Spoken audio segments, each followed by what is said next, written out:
Okay so today we are going to discuss about the emergency provisions. हम लोग ये क्या विजन आईएएस का जो नोट्स है उसको यूज़ कर रहे हैं इमरजेंसी प्रोविजंस को डिस्कस करने के लिए। And it is a quick revision module. Let us see how this emergency provisions in the Indian constitution works. Okay so सबसे पहले हम लोग देखते हैं, first of all let us see what is this emergency provisions article. Okay, part 18 of the constitution.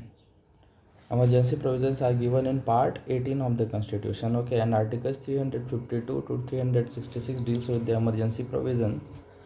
And emergency provisions are of three types. There are three types of the emergency provisions. Emergency provisions तीन type के होते हैं। पहला है national emergency, दूसरा है state emergency और तीसरा है financial emergency. National emergency article 352 के अंडर में डिक्लेयर होता है, स्टेट इमरजेंसी आर्टिकल 365 और फाइनेंशियल इमरजेंसी आर्टिकल 360। तीन टाइप के इमरजेंसी हो गया। सबसे पहले देखो इमरजेंसी पार्ट, इमरजेंसी क्या है, इमरजेंसी किस में किसके अंदर में है, पार्ट 12 क्या पार्ट 18 के अंदर में है। आर्टिकल 352 से लेकर 360 तक जो है वो डील करता है इमरजेंसी प्रोविजंस के साथ। और नेशनल इमरजेंसी, स्टेट इमरजेंसी और फाइनेंशियल इमरजेंसी तीन टाइप के इमरजेंसी होते हैं। आर्टिकल 352 नेशनल इमरजेंसी के साथ डील करता है। आर्टिकल 356 से लेकर 365 स्टेट इमरजेंसी के साथ डील करता है। और आर्टिकल 360 जो है वो फाइनेंशियल इमरजेंसी के साथ डील करता है। अब sources and provisions of sources of emergency provisions. What are the different sources of the emergency provisions. सबसे पहले government of India act 1935 and constitution of the Myanmar Republic.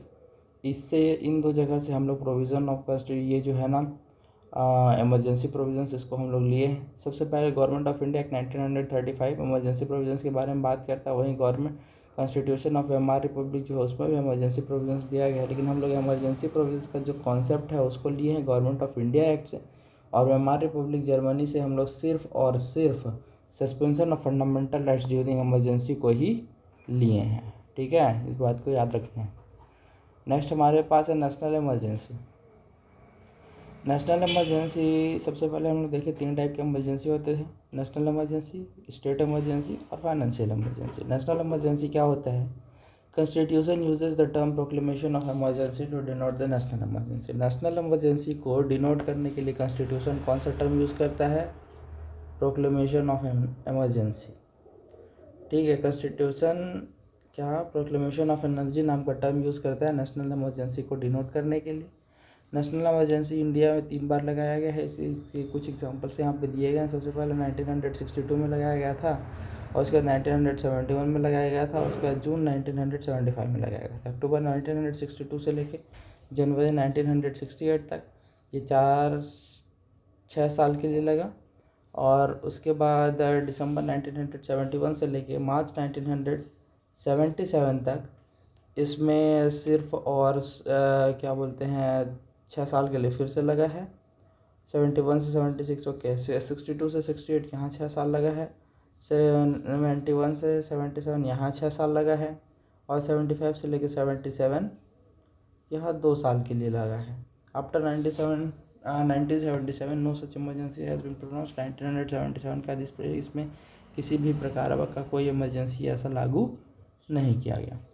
अब ग्राउंड्स, कौन कौन से ऐसे ग्राउंड्स हैं जिस पे हम लोग बेसिस पे नेशनल इमरजेंसी लगा सकते हैं। तो आर्टिकल 352 सबसे पहले ग्राउंड्स के साथ डील करता है, जिस ग्राउंड्स के पे हम लोग नेशनल इमरजेंसी लगा सकते हैं। What are those grounds on the basis of which we could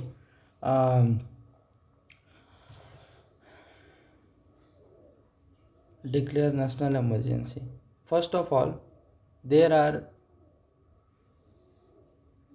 two types of we can distinguish it into two types on the basis of the grounds on which the emergency has been declared. First of all, there is an external emergency, and second there is an internal emergency. So what is the external emergency? The external emergency is the emergency that is declared on the basis of war or external aggression.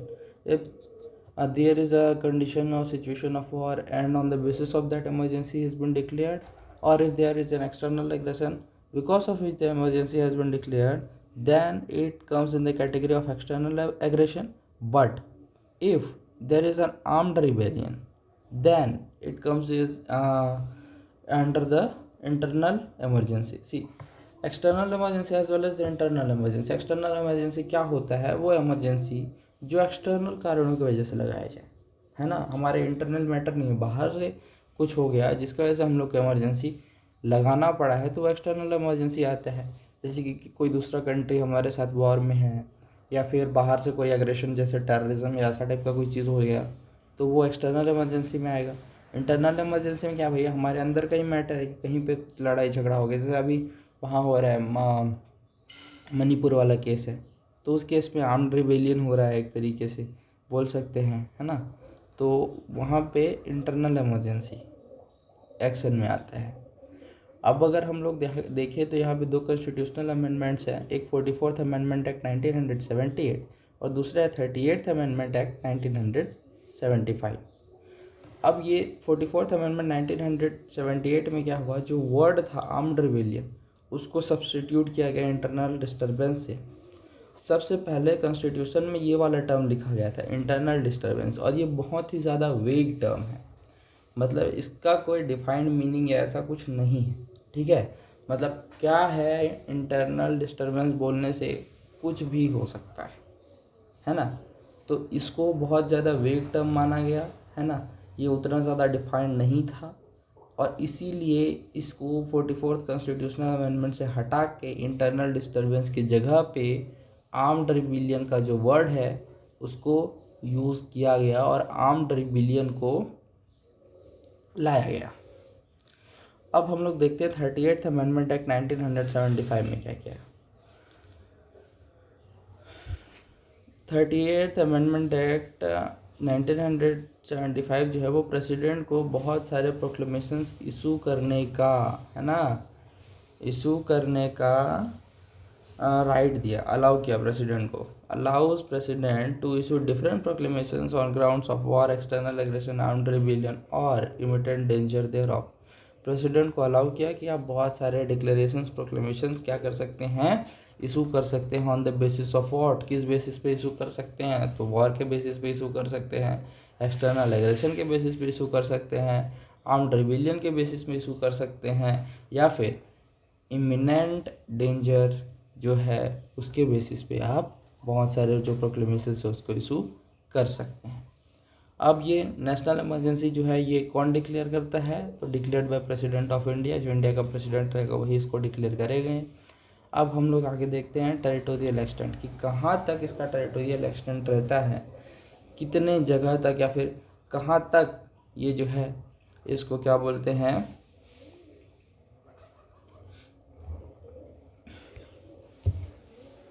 इसका territorial extent रहता है, कहाँ तक इसको लागू किया जा सकता है, इम्प्लीमेंट किया जा सकता है। तो सबसे पहले 42nd amendment act 1976 enabled president to limit the operation of national emergency to a specified part of India. ठीक है, पहले तो ऑल ओवर कंट्री में डिक्लेयर होता था, लेकिन जो 47th अमेंडमेंट एक्ट 1976 जो है वो प्रेसिडेंट को अलाउ किया कि नहीं, किसी एक पर्टिकुलर पार्ट में भी नेशनल इमरजेंसी लगाया जा सकता है। कौन सा amendment act, 42nd amendment act 1976। उसके बाद safe guards, return recommendation of from the cabinet, कौन कौन से ऐसे सेफ गार्ड्स हैं, मेजर्स हैं जो कि कॉन्स्टिट्यूशन में हैं नेशनल इमरजेंसी के रिगार्डिंग, ताकि उसका मिसयूज़ ना हो सके। तो सबसे पहला सेफ गार्ड हमारे पास है कि भैया हम लोग को सबसे पहले क्या चाहिए, रिटर्न रिकमेंडेशन चाहिए, किसका, कैबिनेट का, है ना। और ये चीज़ किसके कौन से अमेंडमेंट एक्ट के थ्रू लाया गया, तो ये 44th अमेंडमेंट एक्ट के थ्रू लाया गया कि बिना किसी कैबिनेट का जो रिटर्न रिकमेंडेशन रहेगा उसके बिना नेशनल इमरजेंसी नहीं लगाना है, ठीक है। Must be ratified by both the houses within 1 month from the date of its use by special majority. 44th amendment act, okay. Now, for originally the period allowed for the approval was the 2 months. Originally, okay, it must be ratified by both the houses by a special majority. See, the decision that is that has gone to the parliament, ठीक है, जो decision parliament के पास गया है special majority के case में, ठीक है, तो it must be ratified by both the houses, जो दोनों हाउसेज हैं उसके द्वारा इसको स्पेशल मेजोरिटी से पास किया जाना चाहिए। कि अगर दोनों हाउस है, Lok Sabha as well as Rajya Sabha, वहाँ दोनों से अगर वो स्पेशल मेजोरिटी के थ्रू पास हो जाता है तो ही वो क्या बोलते हैं, नेशनल इमरजेंसी सस्टेन करेगा। ठीक है, नेशनल इमरजेंसी लगेगा, दोनों हाउसेस में वो पास हो जाना चाहिए। रिटर्न पहले क्या होगा, कैबिनेट उसको रिटर्न में रिकमेंडेशन देगा कि भैया आप क्या बोलते हैं, हम रिकमेंडेशन देते हैं कि नेशनल इमरजेंसी लगा दो। तो अब उसको क्या है, दोनों हाउसेस से पास करना पड़ेगा स्पेशल मेजोरिटी के साथ। और ये चीज़ किसके माध्यम से लाया गया, ये चीज़ लाया गया 44th अमेंडमेंट एक्ट के माध्यम से। और originally the period allowed for the approval was 2 months। ठीक है, 44th अमेंडमेंट एक्ट के द्वारा इसको 1 month कर दिया गया, जबकि ओरिजिनली ये टाइम पीरियड 2 महीने का था। If Lok Sabha stand dissolved during the declaration of emergency, then it must be approved by reconstituted Lok Sabha within 30 days from its first sitting, provided Rajya Sabha has approved it in the meantime। ये तो बहुत ही important as well as याद करने वाला चीज़ है, और ये याद हो भी जाता है नॉर्मली, क्योंकि ये हर इमरजेंसी में ये प्रोविज़न है। नेशनल इमरजेंसी में है, स्टेट इमरजेंसी में है, फाइनेंशियल इमरजेंसी में है। ठीक है, कि अगर लोकसभा नेशनल इमरजेंसी को पास करने से पहले ही अगर डिसॉल्व हो गया, उसको पास करने से पहले ही अगर ख़त्म हो गया, तो उस स्थिति में क्या होगा, जब नया लोकसभा बनेगा, रिकन्स्टिट्यूट होगा और वो पार्लियामेंट में आएगा, उस टाइम उसको 30 दिन के अंदर में ही उसको क्या करना पड़ेगा, रेटिफाई करना पड़ेगा, उसको पास करना पड़ेगा। नहीं तो क्या होगा, नेशनल इमरजेंसी ख़त्म हो जाएगा। लेकिन यहाँ पे एक कंडीशन है, क्या, कि राज्यसभा जब लोकसभा वो में नहीं है, लोकसभा डिसॉल्व है, तब उसके बीच में क्या होना चाहिए, राज्यसभा नेशनल इमरजेंसी अप्रूव कर दिया हो, ये कंडीशन है। ठीक है, कि लोकसभा डिसॉल्व हो गया है, वो जब रिकन्स्टिट्यूट होगा 30 डेज़ के बाद, तो उसको अप्रूव कर रिकन्स्टिट्यूट होगा जब, तो विद इन 30 डेज़ उसको अप्रूव करना पड़ेगा। लेकिन उसकी बीच में ही जब वो डिसॉल्व है, तो राज्यसभा क्या कर दिया हो, उसको पास कर दिया हो, रेटिफाई कर दिया हो। अगर ऐसा नहीं है तो फिर तो नेशनल इमरजेंसी का सवाल ही पैदा नहीं होता। अब आगे हम लोग देखते हैं कि ड्यूरेशन, इसकी अवधि क्या होती है, इसका ड्यूरेशन क्या होता है। तो 44th अमेंडमेंट एक्ट से क्या किया गया, continues for 6 months and can be extended to indefinite period with the approval of the parliament within every 6 months। इसको इंडेफिनाइटली क्या किया जा सकता है, बढ़ाया जा सकता है, कि मतलब कोई इसका लिमिट ही नहीं कि कब तक ये हो सकता है, इसका ड्यूरेशन फिक्स नहीं है। लेकिन यहाँ पे एक कंडीशन है, हर 6 months में, एवरी 6 months क्या चाहिए, अप्रूवल चाहिए, पार्लियामेंट का अप्रूवल चाहिए, पार्लियामेंट्री अप्रूवल चाहिए विद इन एवरी 6 months। और एक बार 6 month के लिए अप्रूवल मिलने के बाद वो 6 महीने तक चलेगा, फिर 6 महीने बाद ख़त्म, फिर 6 महीने बाद उसको फिर अप्रूव करना पड़ेगा पार्लियामेंट के द्वारा। और ये 44th amendment act 44th amendment act के द्वारा ये चीज़ लाया गया है। रिवोकेशन बाय द प्रेसिडेंट इसको रिवोक कर सकता है, कभी भी रिवोक कर सकता है। It can be revoked any time bye the president without requirement of approval bye the parliament approval is not required, without requirement of the approval of the parliament, president can revoke it any time। जब भी president को ठीक लगे कि हाँ अब national emergency लगाने का कोई मतलब नहीं है, तो वो उसको हटा सकते हो पार्लियामेंट के, किसी कोई अप्रूवल उसको नहीं चाहिए। अब रिवोकेशन बाय पार्लियामेंट, ये तो प्रेसिडेंट अगर रिवोक करता है उसका केस हो गया। अब अगर पार्लियामेंट रिवोक करता है तो उसमें क्या होगा, Lok Sabha can issue a resolution disapproving continuation.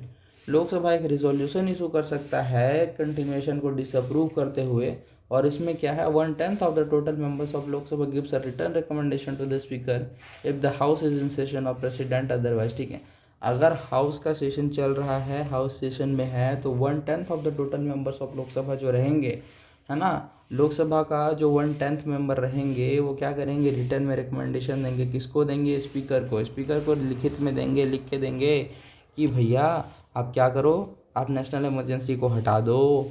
तो क्या होगा, वो रिवोक हो जाएगा। अगर पार्लियामेंट सेशन में नहीं है तो उस केस में क्या हो, उस केस में होगा कि वो प्रेसिडेंट को लिख के देंगे, ठीक है, कि भैया जी प्रेसिडेंट आप क्या है, नेशनल इमरजेंसी को हटा दो, रिवोक कर दो। अब आगे क्या है, special sitting shall be held within 14 days to consider the resolution. अब ये जो रिजोल्यूशन है, जो रिकमेंडेशन ये लोग लिख के दिए हैं 1/10 of the member of the Lok Sabha, ये क्या करेंगे, ये 14 days, ठीक है, held with in the 14 days, 14 दिन के अंदर अंदर एक स्पेशल सिटिंग ऑर्गेनाइज किया जाएगा, कि स्पेशल सिटिंग में बैठेंगे और इस रिजोल्यूशन को कंसिडर करेंगे कि क्या बोलते हैं इसको सच में रिवोक करना चाहिए कि नहीं करना चाहिए। अब अगर रिजोल्यूशन पास हो गया, उस सिटिंग जो वो लोग सिटिंग बुलाए हैं, जो बैठक बुलाए हैं, उसमें अगर रिजोल्यूशन पास हो जाता है, कैसे पास हो जाता है, सिंपल मेजोरिटी से पास हो जाता है ना, तो क्या होगा, वो जो इमरजेंसी है, नेशनल इमरजेंसी, वो रिवोक हो जाएगा। अब आगे हम लोग देखते हैं effect of the national emergency on centre state relations. अब ये जो नेशनल इमरजेंसी है, इसका सेंटर स्टेट रिलेशंस में क्या इफेक्ट पड़ता है। तो सबसे पहले सेंटर स्टेट रिलेशंस देखो, इफेक्ट देखेंगे इसके, effects centre state sorry centre state relations में देखेंगे। सेकंड, लाइफ ऑफ लेजिस्लेचर में इसका इम्पैक्ट देखेंगे। And thirdly, articles 358 359 impact on the fundamental rights को कैसे इम्पैक्ट करते हैं उसको देखेंगे, उसका जुडिशियल रिव्यू, एंड देन हम लोग आगे बढ़ेंगे स्टेट इमरजेंसी की तरफ। ठीक है, तो सबसे पहले अभी हम लोग देखते हैं state relation, centre state relation में क्या इम्पैक्ट पड़ता है। सबसे पहले executive, centre is entitled to give executive directions to the state on any matter. Centre के पास पावर आ जाता है कि वो स्टेट को एग्जीक्यूटिव डायरेक्शंस दे सकता है किसी भी मैटर में, है ना। किसी भी मैटर में जो सेंटर है वो स्टेट को क्या दे सकता है, एग्जीक्यूटिव डायरेक्शंस दे सकता है ना। अब आगे देखते हैं, state governments are brought under complete control of centre though they are not suspended. State government को सस्पेंड नहीं किया जाता, ठीक है, they are not suspended but they are brought in complete control, okay, but they are brought under the complete control of the centre. जो state government रहता है वो सेंटर के कंप्लीट कंट्रोल के अंडर में आ जाता है, मतलब पूरा का पूरा कंट्रोल जो है वो सेंटर के पास चला जाता है। लेकिन जो स्टेट के गवर्नमेंट्स होते हैं उसको सस्पेंड नहीं किया जाता, वो लोग पावर में रहते हैं लेकिन वो लोग सेंटर के अंदर में फंक्शन करते हैं। अब लेजिस्लेटिव, सेंटर स्टेट के रिलेशंस में लेजिस्लेटिव फंक्शंस क्या क्या चेंज होते हैं। Although the legislative power of the state is not suspended, parliament is empowered to make laws on any subject mentioned in the state list, okay. Although the legislative power of the state is not suspended, ठीक है, माना कि legislative power जो है state का suspend नहीं है, लेकिन पार्लियामेंट के पास पावर होता है कि वो स्टेट लिस्ट में जितने भी सब्जेक्ट मेंशन है उसके ऊपर लॉज, रूल्स एंड रेगुलेशंस ये सब बना सकते हैं। State is government is already in function, state government वहाँ पे फंक्शन में है, they are not dissolve yet, वो डिजॉल्व नहीं है, उनको हटाया नहीं गया है, लेकिन वहाँ पे जो स्टेट सब्जेक्ट हैं, स्टेट के जो सब्जेक्ट्स हैं, जैसे कि यूनियन लिस्ट, स्टेट लिस्ट और कॉन्करेंट लिस्ट होता है ना, वहाँ पे स्टेट लिस्ट में जो सब्जेक्ट्स हैं, जो सब्जेक्ट मैटर मेंशन किया गया है, उसके ऊपर पूरा का पूरा अधिकार पार्लियामेंट के पास है नेशनल इमरजेंसी केस में कि वो रूल्स, रेगुलेशंस, लॉज बना सकता है।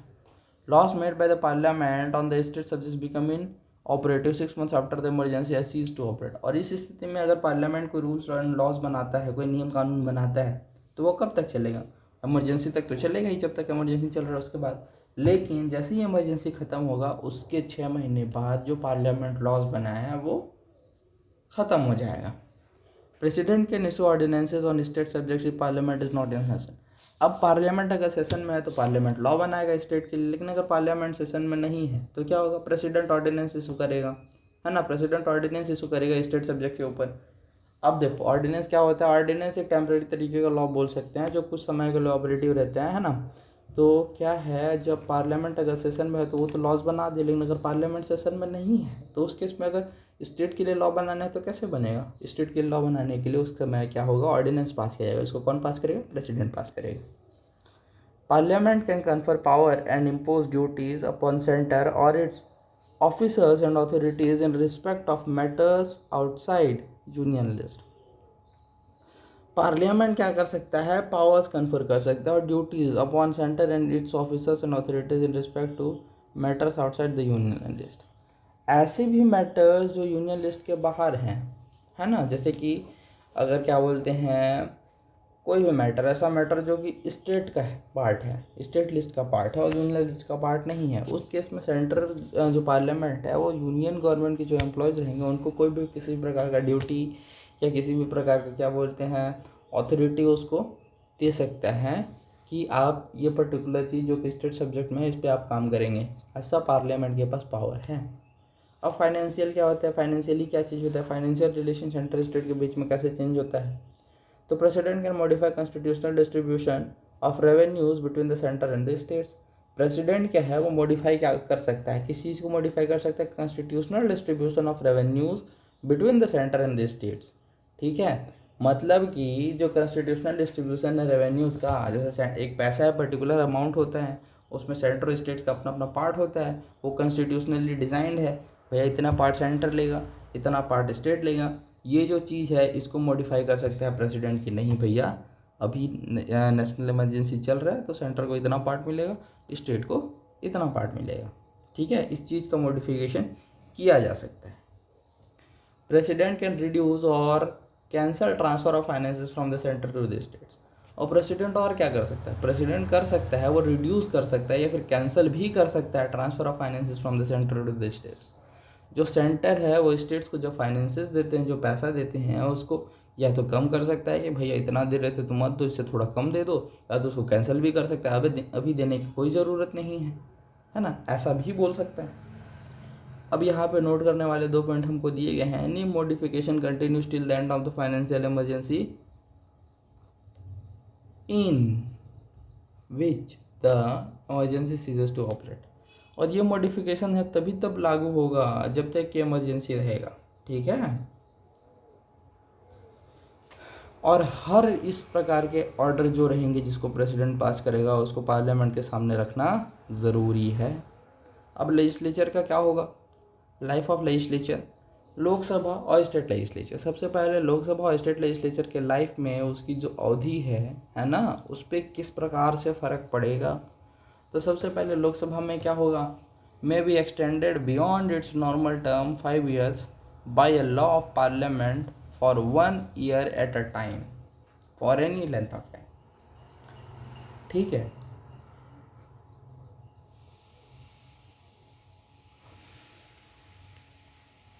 पार्लियामेंट क्या कर सकता है, अपने टर्म को बढ़ा सकता है कितना भी लंबा, 5 साल तक उसका नॉर्मल टर्म रहता है, लेकिन नहीं भाई 6 साल 7 साल 8 साल 9 साल 10 साल कितने भी साल तक अपने टर्म को बढ़ा सकता है, लेकिन उस पर एक लिमिटेशन है, हर बार उसको पास करना पड़ेगा। पहले 1 साल के लिए बढ़ाया, फिर 1 साल के लिए बढ़ाएगा, फिर 1 साल के लिए बढ़ाएगा, फिर 1 साल के लिए बढ़ाएगा, ऐसे करके वो एनी लेंथ ऑफ टाइम के लिए बढ़ा सकता है, कितना भी लंबा अपने शासनकाल को कर सकता है। अब स्टेट लेजिस्लेचर देखते हैं। पार्लियामेंट में extend the normal tenure of a state legislative assembly 5 years by 1 each time for any length of time. जो पार्लियामेंट है वो एक्सटेंड कर सकता है, किस चीज़ को एक्सटेंड कर सकता है, normal tenure of the state legislative assembly 5 years by 1 year each time for any length of time. Parliament extend कर सकता है, नॉर्मल टेन्योर उसका रहता है क्या बोलते हैं 5 साल के लिए, लेकिन उसको एनी नंबर ऑफ टाइम के लिए एक्सटेंड कर सकता है, लेकिन हर साल उसको एक्सटेंड करना ज़रूरी है। एक बार एक्सटेंड करेंगे तो बस 1 साल के लिए होगा, दूसरे बार एक्सटेंड करेंगे तो फिर 1 साल के लिए होगा, ऐसा करते करते वो कितने बार भी एक्सटेंड कर सकते हैं, लेकिन 1-1 साल के लिए ही एक्सटेंड कर सकते हैं। Extension cannot continue beyond a period of 6 months after emergency ceases to operate. और इमरजेंसी एक बार ऑपरेट होने के लिए ख़त्म हो गया, मतलब इमरजेंसी एक बार ख़त्म हो गया वहाँ से, तो वहाँ 6 महीने के बाद किसी प्रकार का कोई एक्सटेंशन नहीं किया जा सकता। Article 358 and 359 impact on the fundamental rights. अब आर्टिकल 358 और 359 का फंडामेंटल राइट्स पे क्या इम्पैक्ट पड़ता है वो देखते हैं। Automatically suspends entire article 19 for entire duration of emergency. Article 19 रहेगा वो सस्पेंड हो जाता है। ठीक है, अब आर्टिकल 359 एंड 358 ये दोनों के फंडामेंटल राइट्स, एफ आर यहाँ पे फंडामेंटल राइट्स है, उसके लिए उसके ऊपर क्या इम्पैक्ट पड़ता है। ठीक है, आर्टिकल 358 बोलता है कि आर्टिकल 19 ऑटोमेटिकली सस्पेंड हो जाएगा जबकि नेशनल इमरजेंसी डिक्लेयर होगा। और इम्पैक्ट ऑन आर्टिकल 19 पे ही इम्पैक्ट डालता है। Operated only in external emergency extend to entire country. और सिर्फ एक्सटर्नल इमरजेंसी केस में ऑपरेट होता है, इंटरनल इमरजेंसी केस में ऑपरेट नहीं होता, और एंटायर कंट्री पे ऑपरेट होता है, पूरे के पूरे कंट्री पे ये एक्सटेंड करता है, किसी एक पर्टिकुलर पार्ट पे एक्सटेंड करेगा ऐसा नहीं है। अब article 359 requires presidential order for the suspension of fundamental rights which can be for entire duration और अ शॉर्टर पीरियड। ठीक है, कि क्या है भैया, आर्टिकल 359 प्रेसिडेंशियल ऑर्डर के थ्रू फंडामेंटल राइट्स को सस्पेंड करता है। ऐसे फंडामेंटल राइट्स सस्पेंड होंगे जो कि प्रेसिडेंशियल ऑर्डर में लिखे होंगे, वही फंडामेंटल राइट्स क्या होंगे, सस्पेंड होंगे। और इसका ड्यूरेशन क्या हो सकता है, एंटायर ड्यूरेशन या फिर एक शॉर्टर पीरियड के लिए हो सकता है, कि पूरे के पूरे ड्यूरेशन जिसके लिए इमरजेंसी डिक्लेयर है उसके लिए हो, या तो उससे छोटे पार्ट के लिए प्रेसिडेंट अपने प्रेसिडेंशियल ऑर्डर के थ्रू किसी प्रकार के फंडामेंटल राइट्स को सस्पेंड कर सकता है। और वही फंडामेंटल राइट सस्पेंड होगा जो कि प्रेसिडेंशियल ऑर्डर में लिखा होगा। और आर्टिकल 20 एंड आर्टिकल 21 ये दोनों को प्रेसिडेंशियल ऑर्डर के थ्रू भी सस्पेंड नहीं किया जा सकता, ये हमेशा ही ऑपरेटिव रहेंगे। ये फंडामेंटल राइट्स कभी भी नेशनल इमरजेंसी के टाइम नहीं लिए जा सकते, प्रेसिडेंशियल ऑर्डर के थ्रू भी नहीं लिए जा सकते। तो क्या है, 19 ऑटोमेटिकली सस्पेंड हो जाएगा, बाकी सारे फंडामेंटल राइट्स प्रेसिडेंशियल ऑर्डर के अकॉर्डिंग सस्पेंड होंगे, और आर्टिकल 20 और 21 कभी सस्पेंड नहीं होंगे। Operates in both types of emergencies, ये दोनों टाइप के इमरजेंसी में ऑपरेट होता है। ये क्या है, सिर्फ और सिर्फ एक्सटर्नल इमरजेंसी के टाइम में ऑपरेट होता है, और ये दोनों टाइप के emergency external as well as internal emergency के टाइम ऑपरेट होते हैं। एंड ये एंटायर कंट्री के लिए ऑपरेट होता है, या एंटायर कंट्री या किसी एक पर्टिकुलर पार्ट के लिए भी ऑपरेट किया जा सकता है। अब जुडिशियल रिव्यू, जो 38th अमेंडमेंट एक्ट 1975 था, ये जुडिशियल रिव्यू को हटा दिया था। ये क्या कर दिया था, national emergency immune to judicial review की नेशनल इमरजेंसी के डिक्लेरेशन में या उसके ऊपर जुडिशियल रिव्यू नहीं किया जा सकता, कोर्ट में किसी भी प्रकार का कोई आवाज़ कोई सवाल नहीं उठाया जा सकता। डिक्लेयर कर दिए तो कर दिए, तुम नहीं पूछोगे क्यों किए, कब किए, कैसे किए, कोई मतलब नहीं है। हमारा मन किया, हम डिक्लेयर कर दिए, हमारा अधिकार है, ठीक है। लेकिन 44th अमेंडमेंट एक्ट 1978 में क्या हुआ, ये जो प्रोविज़न था इसको क्या कर दिया गया, डिलीट कर दिया गया। भाई judicial review basic structure of the constitution है, और ये क्या बोलते हैं 44th अमेंडमेंट एक्ट में इस चीज़ को हटा दिया गया। मिनर्वा मिल्स केस 1980 में proclamation can be challenge on the ground of okay. Minerva mills case 1980 में गवर्नमेंट ये कोर्ट क्या बोला, सुप्रीम कोर्ट क्या बोला कि जो डिक्लेरेशन ऑफ नेशनल इमरजेंसी उसको कोर्ट में चैलेंज किया जा सकता है on the basis of 2 grounds, ठीक है।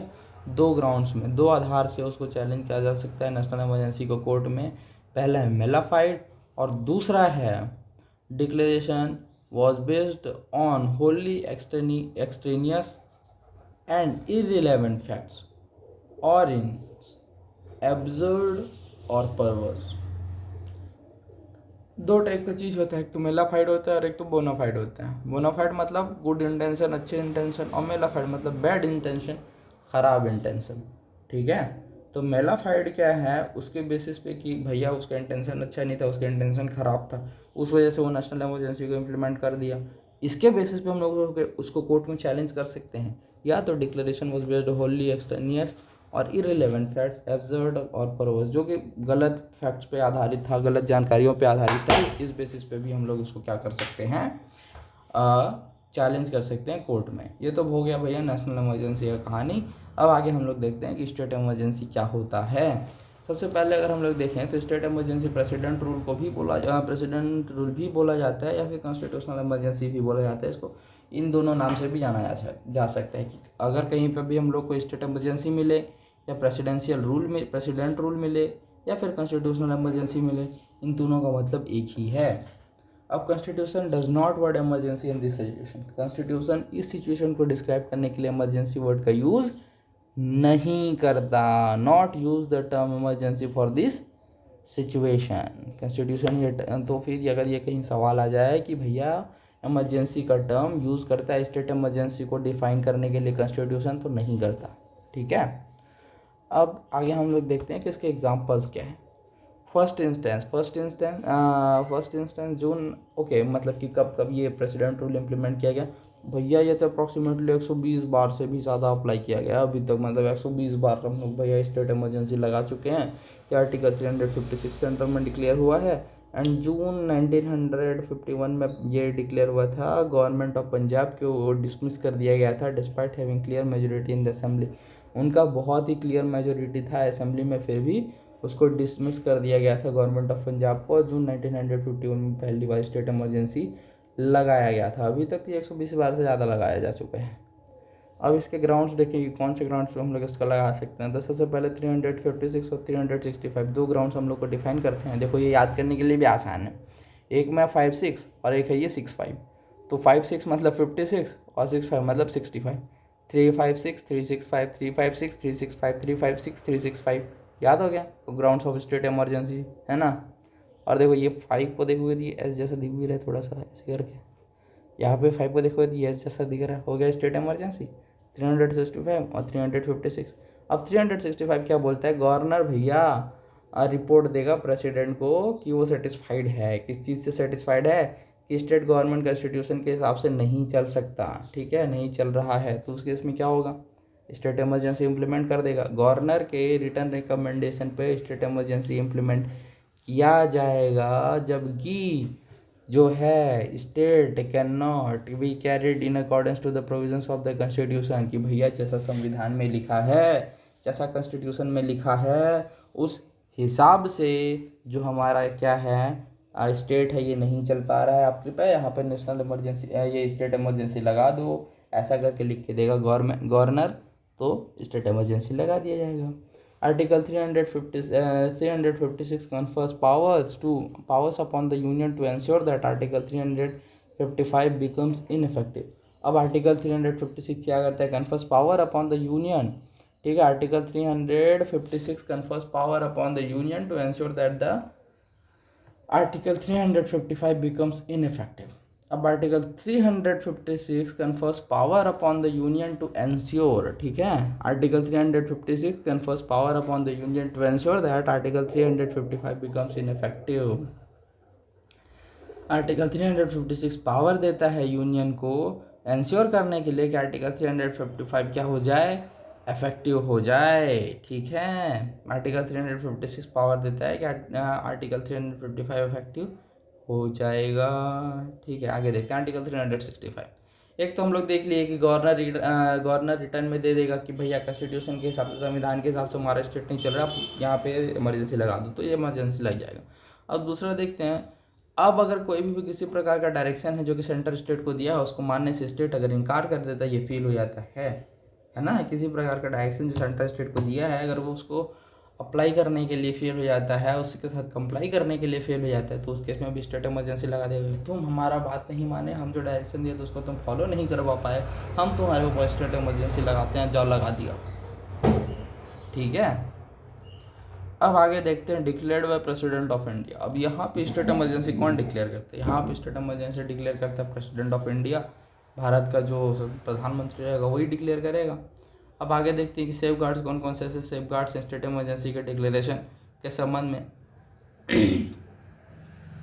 यहाँ पे दोनों हाउसेस को इसको 2 महीने के अंदर 2 मंथ्स के अंदर इसको क्या करना पड़ेगा, डेट ऑफ इशू, जब ये नेशनल स्टेट इमरजेंसी इशू होगा उसको 2 महीने के अंदर में इसको क्या बोलते हैं, सिंपल मेजोरिटी के साथ दोनों हाउसेज में पार्लियामेंट के, बोथ हाउसेज ऑफ पार्लियामेंट और simple majority within 2 months pass करना पड़ेगा, है ना। इन द प्रोक्लेमेशन अगर लोकसभा, वही सेम प्रोविजन, अगर लोकसभा डिसॉल्व है तो जब वो नया कॉन्स्टिट्यूट होगा उसके 30 डेज के अंदर में उसको पास करना पड़ेगा। कंडीशन ये है कि मीन टाइम में राज्यसभा क्या कर दिया हो, उसको पास कर दिया हो, है ना। और इसमें नोटिस करने वाली बस एक बात है कि उस पर 1 महीने का टाइम था, इसमें 2 महीने का टाइम है, बाकी सब तो प्रोविज़न सेम ही है। उस पर स्पेशल मेजोरिटी था, इस पर सिंपल मेजोरिटी है। If approval of the by the both houses of the president continue, अगर दोनों हाउसेज एक बार अप्रूव कर दिए तो 6 महीने के लिए कंटिन्यू होता है, और मैक्सिमम पीरियड ऑफ 3 मंथ्स के लिए वो 3 ईयर्स के लिए जा सकता है।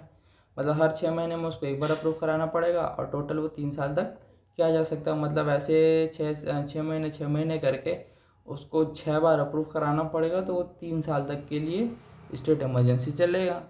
अब आगे हम लोग देखें तो 44th amendment act 1978, 44th amendment act में 2 कंडीशंस वर फुलफिल्ड, देखिए मतलब यहाँ पे 6 एक्सटेंडेड बाय 6 मंथ्स, 6 महीने के लिए बढ़ाया तो जा सकता है, लेकिन 2 कंडीशन अगर फुलफिल हुआ तो, और ये 2 कंडीशन 44th अमेंडमेंट एक्ट 1978 के द्वारा लाया गया था। और पहला कंडीशन इसमें से है नेशनल इमरजेंसी। अगर नेशनल इमरजेंसी कहीं पे चल रहा है किसी एक पर्टिकुलर पार्ट पे या पूरे इंडिया पे नेशनल इमरजेंसी अगर है तो यहाँ पे क्या होगा, उसको कंटिन्यू कर सकता है, बढ़ाया जा सकता है उसके पीरियड को। या तो अगर इलेक्शन कमीशन क्लैरिफाई करे, इलेक्शन कमीशन क्या करे, क्लैरिफाई करे कि इस पार्ट में इतनी डिफ़िकल्टीज़ है, हमको इलेक्शन कराने में इलेक्शन नहीं कराया जा सकता लेजिस्लेटिव असेंबली के लिए, concern that the state can that the concern state के लिए elections to the legislative assembly of the concern state cannot be held on account of difficulties, कि भैया यहाँ पे बहुत ज़्यादा डिफ़िकल्टी, यहाँ पे इलेक्शन नहीं कराया जा सकता बोल के अगर इलेक्शन कमीशन बोले तो ही एक्सटेंड किया जा सकता है। तो कौन से तो एक्सटेंड किया जा एक्सटेंशन के, यहाँ पे अगर नेशनल इमरजेंसी कहीं पे है क्या तो इलेक्शन नहीं कराया जा सकता। इसको रिवोक करने के लिए क्या क्या चीज़ है भैया, proclamation may be revoked by the president at any time by subsequent proclamation such as proclamation does not require parliamentary approval. ये प्रोक्लेमेशन को प्रेसिडेंट कभी भी रिवोक कर सकता है, हटा सकता है। ये जो प्रोक्लेमेशन है इसमें पार्लियामेंट्री अप्रूवल नहीं चाहिए।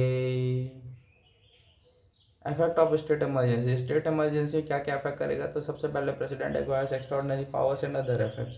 प्रेसिडेंट के पास एक्स्ट्राऑर्डिनरी पावर्स आ जाता है स्टेट इमरजेंसी केस में। स्टेट गवर्नमेंट के फंक्शंस को टेकअप कर सकता है, जो उसका एग्जीक्यूटिव अथॉरिटी रहता है स्टेट का, उसको ले सकता है कि भैया अब स्टेट गवर्नमेंट की जगह हम फंक्शन करेंगे।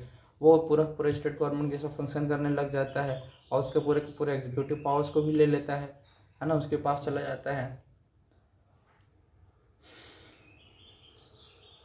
वो बोल सकता है कि जो स्टेट लेजिस्लेचर का जो पावर रहेगा वो पार्लियामेंट के पास रहेगा। पार्लियामेंट क्या बोलते हैं उसके ऊपर रूल्स एंड रेगुलेशंस चलाएगा और पार्लियामेंट क्या है एक्सरसाइज करेगा उन पावर्स को बोल के भी बोल सकता है। ये पावर भी है प्रेसिडेंट के पास। और ये कॉन्स्टिट्यूशनल प्रोविजंस को सस्पेंड भी कर सकता है, कोई भी नेसेसरी स्टेप ले सकता है, कॉन्स्टिट्यूशनल प्रोविजन को सस्पेंड भी कर सकता है ना, रिलेटिंग टू एनी बॉडी और अथॉरिटी, किसी भी अथॉरिटी या किसी के भी साथ में जो भी कॉन्स्टिट्यूशनल प्रोविजंस है उसको भी क्या कर सकता है, ये सस्पेंड कर सकते हैं, है ना। ये हो गया। अब other effects, president dismisses the state council of ministers however the power of high court are not affected.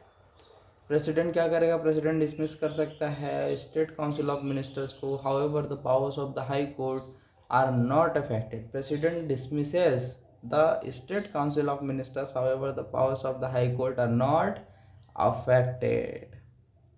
ठीक है, प्रेसिडेंट्स की स्टेट काउंसिल ऑफ मिनिस्टर्स को डिसमिस कर सकता है, लेकिन हाई कोर्ट के जो पावर्स रहेंगे वो अनअफेक्टेड रहते हैं, उसको किसी प्रकार का कोई इफेक्ट नहीं करेगा। गवर्नर स्टेट एडमिनिस्ट्रेशन को कैरी करते on behalf of the president. President के बदले जो है उसके क्या बोलते हैं, बदले में उसके बिहाफ में जो गवर्नर है वो क्या करेगा, स्टेट एडमिनिस्ट्रेशन को कैरी आउट करेगा and with help of the chief secretary of the state और advisers appointed by the president. ठीक है, गवर्नर क्या है स्टेट एडमिनिस्ट्रेशन को प्रेसिडेंट के बिहाफ में रन करेगा, कैरी आउट करेगा, और यहाँ पे चीफ सेक्रेटरी जो है वो उसको इस चीज़ में हेल्प करेगा, या फिर कोई भी ऐसा एडवाइज़र जिसको प्रेसिडेंट क्या किया है, अपॉइंट किया है इस फंक्शन के लिए, उसकी मदद से।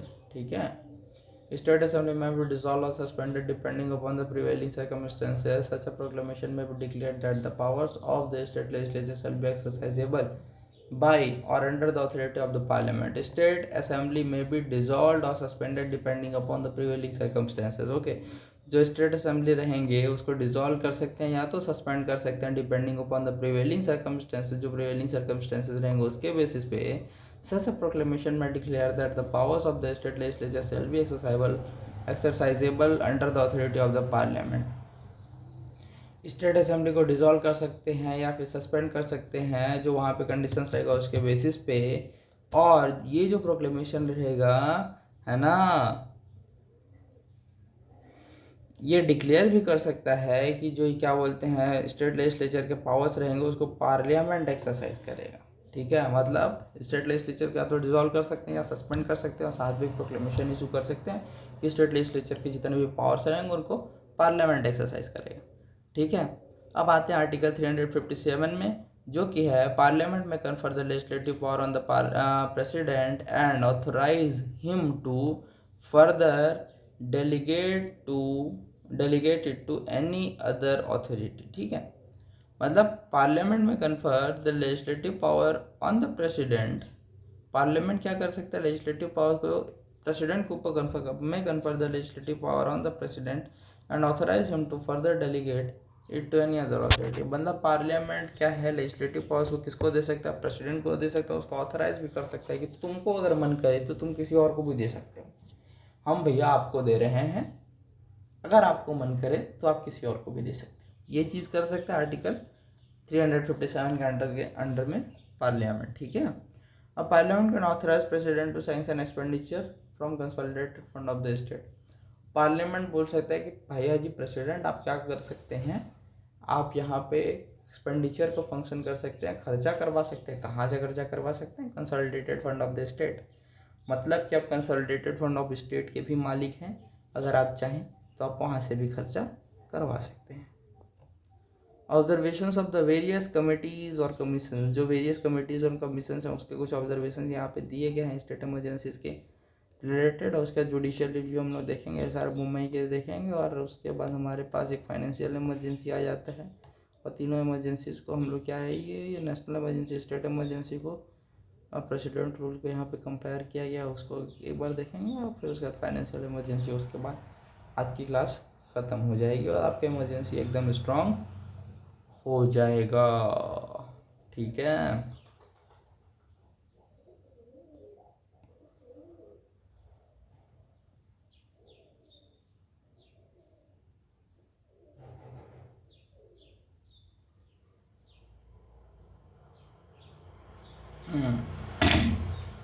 तो Sarkaria commission 1987 article 356 should be used very sparingly as a matter of the last resort. Sarkaria commission 1987 में क्या बोला गया कि बच बचा के स्पेरिंगली यूज़ करो इसको। कैसे यूज़ करो भैया, बच बचा के यूज़ करो आर्टिकल 356 को।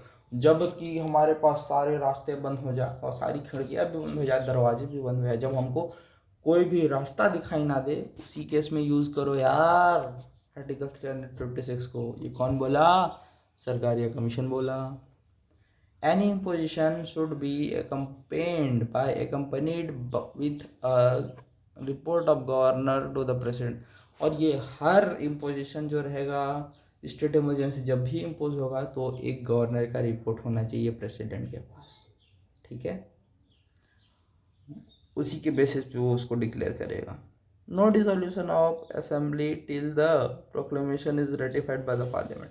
और जब तक कि ये प्रोक्लेमेशन को पार्लियामेंट रेटिफाई नहीं कर दे, ठीक है, कि पार्लियामेंट से पास ना हो जाए कि अब इमरजेंसी डिक्लेयर हो गया, तब तक क्या होगा, स्टेट असेंबली को डिसॉल्व नहीं किया जाएगा।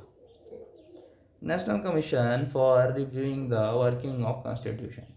ठीक है, अब national commission for reviewing the working of the constitution ये 2002 में warning should be issued to the errant state in specific terms. एक वार्निंग इशू किया जाएगा, किसको इशू किया जाएगा, जो एरेंट स्टेट रहेगा उसको स्पेसिफिक टर्म्स पे एक वार्निंग इशू किया जाएगा before taking action under the article 356 and explanation received from the state should be taken into account. और स्टेट उससे क्या बोला जाएगा, उसको बोला जाएगा तुम भैया अपना जो सफाई दो और जो कुछ कुछ हमको पेश करो कि हम तुम्हारे ऊपर क्यों नहीं लगाए हैं इमरजेंसी। तो फिर वो जो उसका स्टेट का रेटिफिकेशन रहेगा उसको पार्लियामेंट में रेटिफाई किया जाएगा स्टेट इमरजेंसी लगाने के टाइम पे, है ना। suitably amended to ensure this no dissolution of the assembly till the proclamation is ratified by the parliament। और ये जो सरकारिया कमीशन का है recommendation, national commission for reviewing the working of the constitution 2002 में कॉन्स्टिट्यूट किया गया। तो ये बोला, ये वाला जो प्रोविज़न है सरकारिया कमीशन के, ये पहले भैया जब तक कि वो डिसॉल्व नहीं करेंगे, जब तक कि स्टेट इमरजेंसी क्या है भैया रेटिफाई नहीं हो जाता, इस चीज़ को लागू करने के लिए एक काम करो यार, कुछ तो बनाओ, कुछ तो अमेंडमेंट करो। तो सुटेबल अमेंडमेंट कॉन्स्टिट्यूशन में दिखना तो चाहिए। ये जो चीज़ है ये चीज़ भी बोला। नेक्स्ट क्या बोला, the governors report should be given wide publicity in all the media and in full. ठीक है, गवर्नमेंट का रिपोर्ट को वाइड पब्लिसिटी दो, सबको पता। तो चलिए गवर्नर्स के रिपोर्ट में लिखा क्या है कि वहाँ इमरजेंसी लगाया क्यों गया है, और safeguards corresponding to article 352 should be incorporated in article 356, और 352 में जो सेफगार्ड्स दिए गए हैं उसको 356 में भी लागू किया जाना चाहिए। नेक्स्ट हमारे पास आता है पंची कमीशन, उसके बाद आता है लॉ कमीशन। पंची कमीशन क्या बोलते हैं, लोकलाइज्ड इमरजेंसी को क्या बोलो, लोकलाइज्ड इमरजेंसी का जो रिकमेंड वो है पोजीशन है, उसके लिए बोला गया कि भैया किसी जहाँ पे प्रॉब्लम हो वहीं लगाओ ना यार, तुम सारे के सारे स्टेट सारे के सारे नेशन पे लगा दे रहे हो यार, जहाँ प्रॉब्लम है वहाँ लगाओ, लोकलाइज्ड इमरजेंसी लगाओ, ये बोला पंची कमीशन। और जो ड्यूरेशन है उसको एक बार में तुम 6 महीने के लिए बढ़ा देते हो सीधा सीधा, भैया तुम आधे साल के लिए बढ़ा दे रहे हो, इसको भी कम करो, तुम इतना जैसे खाए बढ़ा दोगे, 3 महीने करो, बोला पंची कमीशन। और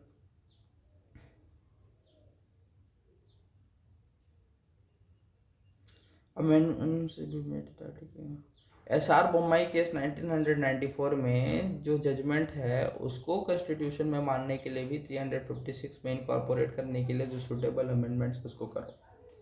अब लॉ कमीशन क्या बोला, situation could have been better handled by the use of article 355 then imposition of article 366। Law commission बोला कि भैया आर्टिकल 356 लगाने से बढ़िया है आर्टिकल 365 लगा के भी सिचुएशन को आप हैंडल कर सकते हैं, उसको पहले ट्राई कीजिए, बाद में 356 लगाइए। जुडिशियल रिव्यू एंड आर्टिकल 356, के अब्बू versus union of India case 1965, SR Mumbai case 1994, state of Rajasthan versus union of India case 1977। ये तो जजमेंट्स हैं, उसको अभी के लिए छोड़ते हैं।